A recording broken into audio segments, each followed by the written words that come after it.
안녕하세요, 청취자 여러분. 오늘은 성생활을 어떻게 하는 것이 잘하는 것인가에 대해 말씀드리기 원합니다. 성생활을 잘한다는 것은 섹스 테크닉이지와 상대를 즐겁게 해주거나 자신을 즐겁게 하는 것에 대한 이야기를 하는 것이 아닙니다.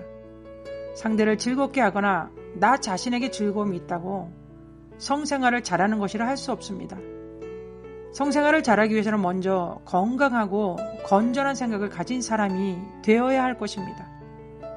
그러나 최근에는 포르노를 볼 수 있는 접근성이 좋아졌기 때문에 포르노에 쉽게 빠지는 분들이 많이 있습니다.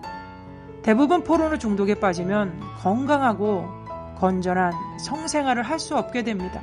11세에서 16세 되는 청소년 중 53%가 온라인으로 포르노를 본다는 연구 결과가 있습니다.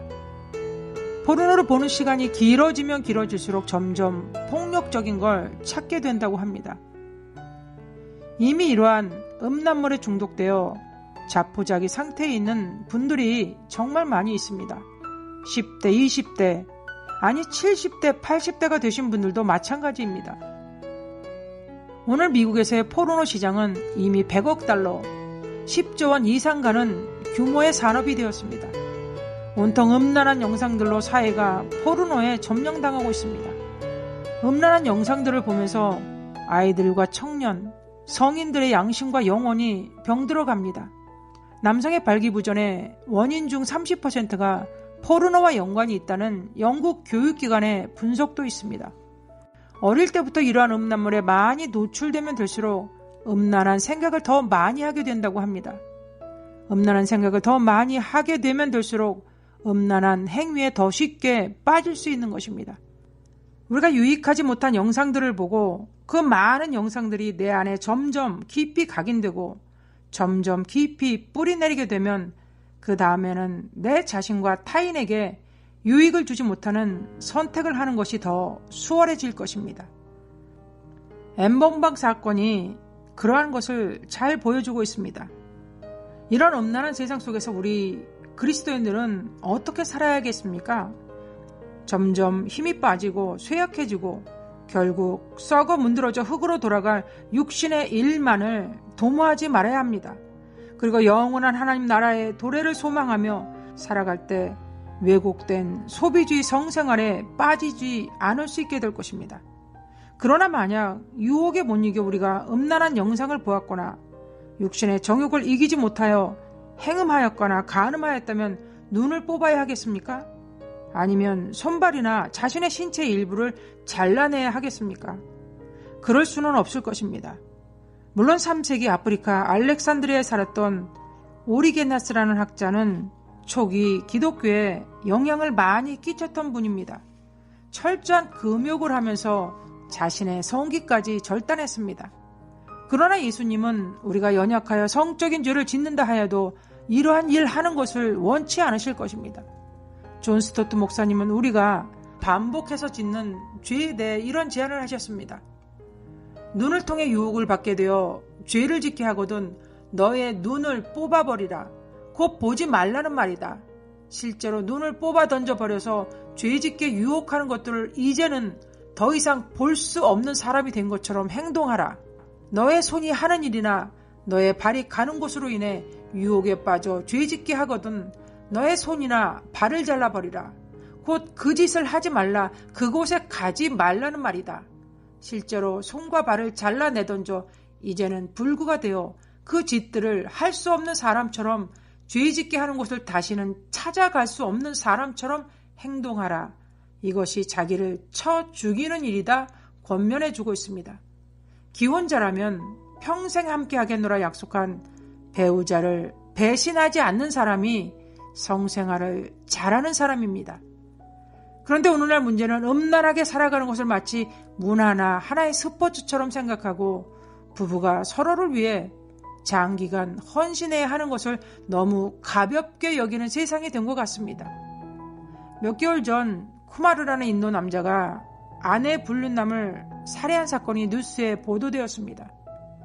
쿠마르 씨는 아내 불륜의 덕분에 그 상대남에게 복수하기로 결심했습니다.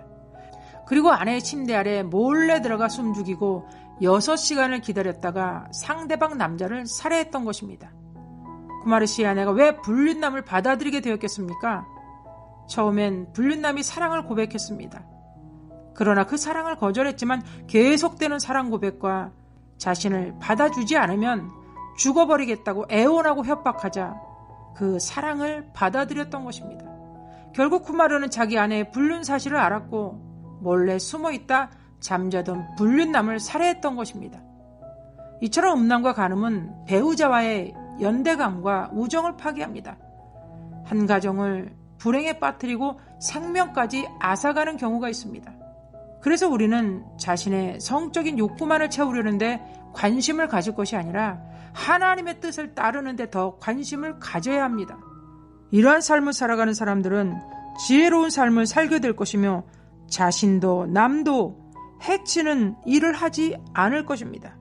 물론 결혼하지 않은 분들도 혼전 성관계에 대해서 신중하게 생각해 보아야 합니다. 혼전 성관계는 다른 사람과 결혼했을 때 상대에 대한 믿음과 신뢰를 잃어버리게 할 수 있습니다. 또한 임신, 중절 수술을 받게 될 수도 있고 여러 가지 질병에 노출되어 정말 평생 후회하며 살 수도 있습니다. 여러분은 어느 훈남 약사 유튜버 이야기 잘 아시죠? 그는 자신에게 성병이 있다는 것을 인지하고도 다른 여성들과 잠자리를 가졌습니다. 결국 여성분들에게 헤르페스 등 다수의 성병을 감염시켰습니다. 헤르페스는 불치의 병으로 결혼하여 출산을 하게 되면 태아의 생명에도 치명적인 문제를 가져다주는 성병인 것입니다. 에이즈도 마찬가지입니다. 이탈리아에서는 30대 남성이 에이즈에 걸린 채 2015년 3월부터 8개월 동안 인터넷 채팅을 통해 만난 57명의 여성들과 성관계를 했습니다. 그중 32명에게 HIV 바이러스를 감염시켰던 것입니다. 미국의 유타 대학과 시카고 대학에서는 혼전 성관계가 있던 사람들에 대해 조사했습니다. 그 결과 혼전 성관계가 있던 사람들은 결혼 생활에 대한 만족도가 떨어졌습니다. 그리고 높은 이혼율로 이어지는 상관성이 있다는 연구 결과가 나왔습니다. 뿐만 아니라 혼전 성관계가 있는 사람은 배우자에게 덜 충실할 가능성이 높다는 것입니다. 여러분, 물론 성적인 욕망 자체는 나쁜 것이 아닙니다. 인간이 가지고 있는 기본적인 욕망이기 때문에 그렇습니다. 하나님은 섹스라는 좋은 선물을 사람에게 주셨고 성생활을 통해 부부간의 깊고 친밀한 즐거움을 경험하게 하셨습니다. 그러나 가정이라는 울타리 안에서 남편과 아내 사이에서만 성적 친밀함을 누릴 때 그 모습이 하나님 보시기에 좋은 것이며 그것이 성생활을 지혜롭게 잘하는 것입니다.